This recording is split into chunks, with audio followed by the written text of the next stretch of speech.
안녕하세요. 부자로 만들어드리는 부자TV의 김태준입니다. 오늘 이 시간에는 부동산에 대한 고민, 댓글로 남겨주시는 분들 고민을 속 시원하게 해결해드리는 시간인데요. 아직까지 댓글을 어떻게 남겨서 내 부동산을 고민을 해결할까 모르시는 분 계실 텐데요. 제가 천천히 알려드리겠습니다. 자, 녹색 검색창에 우리 유튜브라고 이렇게 쳐보겠습니다. 그러면 우리 유튜브 창이 뜰 겁니다. 이런 유튜브를 클릭하면 유튜브 창이 뜨면 유튜브 검색란에 우리 부동산 채널인 부전자전 TV라고 이렇게 치면 부자TV라는 약자가 뜹니다. 요 그림을 클릭을 하게 되면 우리 부자되는 부전자전 TV라는 채널이 이렇게 뜹니다. 자, 이게 먼저 뜨면 가장 먼저 뭘 해야 될까요? 자, 오른쪽에 있는 빨간색 구독 버튼 꼭 눌러주셔야 되겠죠? 자, 그리고 아래쪽으로 내려가 보면 인기 업로드한 동영상, 부동산 필동 영상 이렇게 카테고리별로 이렇게 자세히 영상들이 올라와 있는데요. 어떤 영상이든 내가 궁금한 영상들을 클릭해서 보면 그 영상에 대한 내용들을 볼 수 있습니다. 그걸 보다가 내가 궁금한 내용이 있다. 내 부동산은 이거 어떻게 분석하면 좋을까라는 고민이 생기면 이렇게 상담 문의 전화 575-9394 전화가 있죠. 이렇게 전화로 상담을 신청하거나 아니면 아래쪽에 댓글로 내 내용들을 자세히 글로 나는 전화를 하기가 좀 목소리가 좀 부끄럽다 하시는 분들은 이렇게 글자로 댓글을 남겨주시면 그 댓글에 대한 내용들 자세히 설명해 드리겠습니다. 자, 오늘 첫 시간에는 우리 부동산 고민 시원하게 해결해 드립니다 라는 영상을 올렸는데요. 이 영상에 첫 번째 댓글을 달아주신 분이 계세요. 자, 탐이라는 분이신데요. 안녕하세요. 올려주시는 방송 항상 한 개도 빼먹지 않고 열심히 시청하는 불인입니다. 자, 참 감사하게 한 개도 빼먹지 않고 시청한다고 그러죠. 감사합니다. 자, 구독, 좋아요는 기본입니다. 시청하시는 시청자분도 구독, 좋아요 기본이겠죠. 여기서 빠진 게 있습니다. 알림 설정도 꼭 해주셔야죠.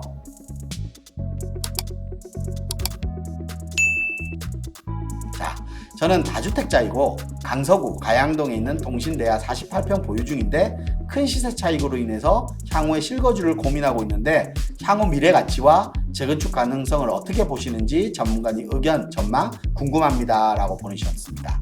아마 동신대야 48평 같은 경우는 지금 시세가 한 44억 정도 나가는 걸 알고 있는데 시세 차이 크다는 것은 매수 시기가 빨랐기 때문에 매수시기가 좀 앞으로 빨랐기 때문에 지금 아마 시세 차익이 큰데 여기에 대한 다주택자다 보니까 양도세 중과 30%까지 중과를 받으면 양도 차익에 대한 양도세가 너무 많기 때문에 향후 가치나 향후 미래 가치나 재건축이 되면 실거주를 고민하는 것 같습니다.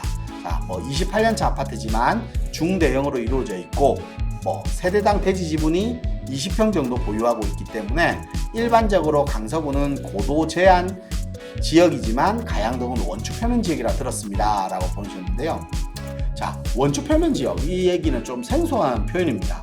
원축 표면 지역이란 뜻은 우리 장애물 제한 구역에 들어가는 내용입니다. 특히 우리 쉽게 설명하면 공항 근처, 활주로 근처에 들어가는 우리 단어인데요.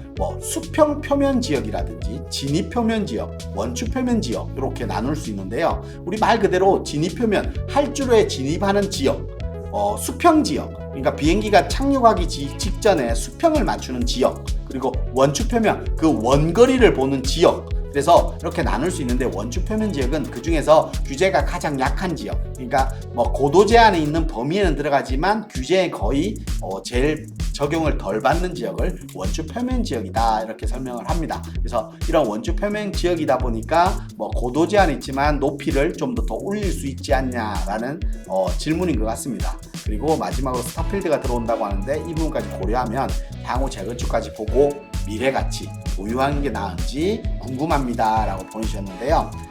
자, 동신대 아파트 지도를 보면서 설명드릴 텐데요. 동신대 아파트 지도에서 한번 클릭을 해보겠습니다. 자, 양천 향교역 우리 지하철 9호선 양천 향교역 초역세권 지역이면서 우리가 흔히 말하는 한강변 라인에 있는 아파트입니다.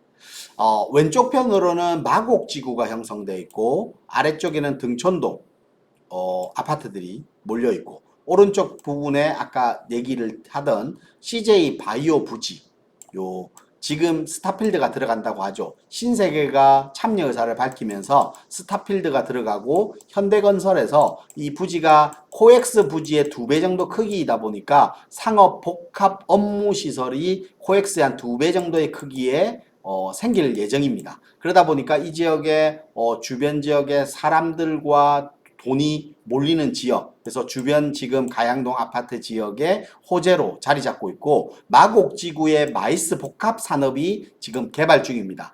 여의도 상암동에 거의 월드컵 경기장에 한 9배 정도 크기 되는 마이스 복합 사업이 지금 개발 중인 거고, 이러다 보니까 주변 지역의 호재를 많이 안고 있는 지역 아파트가 동신대야 아파트가 아닌가 생각을 듭니다. 그렇기 때문에 동신대야 아파트는 미래적인 가치는 아주 높습니다. 그렇기 때문에 계속 좀 더 보유하셔도 괜찮다라고 말씀을 드리지만, 아까 말씀하신 대로 재건축에 대한 부분을 설명을 드린다고 하면 재건축을 기대하고 들어가기에는 적합하지는 않다.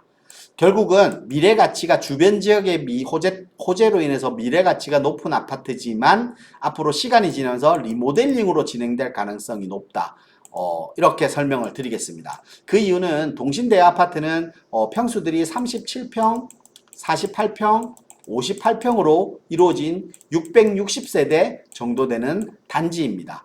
그 중에 48평형이 단지 수의 한 약 50% 정도 차지하는 전체적인 평수가 48평으로 이루어져 있는 아파트의 단지인데요.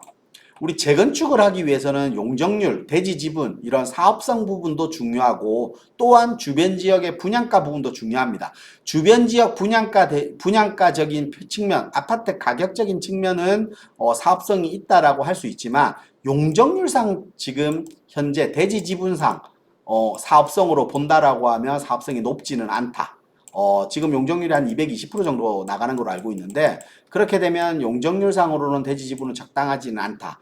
차라리 바로 옆에 한강타운 같은 경우는 31평 단일 평수로 이루어져 있습니다. 그러다 보니까 이런 31평 단일 평수일 경우는 1:1 재건축으로 진행이라든지 아니면 사업적인 재건축의 속도라든지 이런 부분들이 다 동일한 조건으로 이루어지기 때문에 의견 조합들이 잘 되지만, 이런 37, 48, 58처럼 대형 평수의 이런 평형대가 골고루 섞여 있는 지역들은 의견 수렴들이 좀 힘들다. 그렇다고 하면 용적률상 사업성이 낮은 지역의 의견 수렴까지도 힘들다라고 보면 재건축에 대한 기대감은 조금은 낮다. 그렇기 때문에 앞으로 사업성으로 봤을 때는 리모델링으로 추진될 가능성이 높다. 하지만 설명대로 주변 지역에 대한 호재로 인해서 아파트 가격 상승에 대한 부분은 충분히 있다. 그렇기 때문에 지금 매도를 고민하지 마시고 좀 더 보유하시는 게 맞지만, 중장기적으로 재건축을 보고 중장기적인 보유는 조금은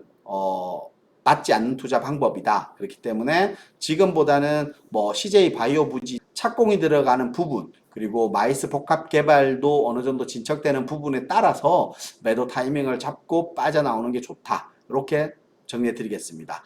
오늘 이 시간 통해서 댓글에 대한 답변을 드렸는데요. 앞으로도 많은 댓글 남겨주셔서 시청자 여러분들의 궁금사항들 이렇게 풀어 가시기 바라겠습니다. 자, 구독, 좋아요는 꼭 눌러주시고요. 앞으로도 저희 방송 많이 시청해 주십시오. 감사합니다.